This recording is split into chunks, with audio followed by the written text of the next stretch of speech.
Hi అండి, ముందుగా అందరికీ గుడ్ మార్నింగ్ అండి. నేను దీపావళి నైట్ ఇలా అమ్మవారికి పూజ అనేది చేసుకున్నానండి.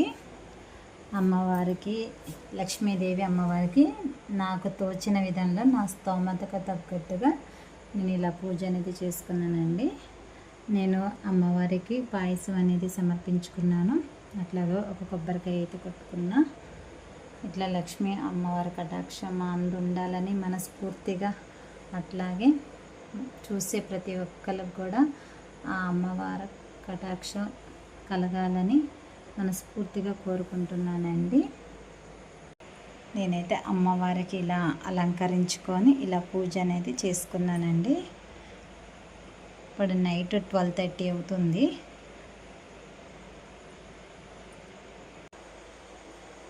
హాయ్ అండి, మా పూజ అయితే మీకు నచ్చిందని కోరుకుంటున్నానండి. అమ్మవారు అందరినీ చల్లగా చూడాలి, అలాగే అందులో మేము ఉండాలి అండి.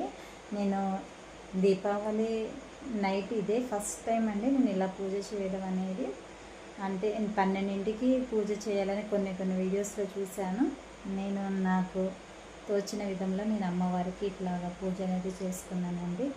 ఓకే ఫ్రెండ్స్, మీకు ఈ వీడియో నచ్చినట్టయితే లైక్ చేయండి, షేర్ చేయండి, సబ్స్క్రైబ్ చేసుకోండి. హ్యాపీ దీవాలి అండి. అలాగే తులసి అమ్మవారి దగ్గర కూడా ఇలా దీపం అనేది పెట్టుకున్నానండి. అలాగే ఇక్కడ ఇంట్లో కూడా పూజ అనేది చేసుకున్నాను.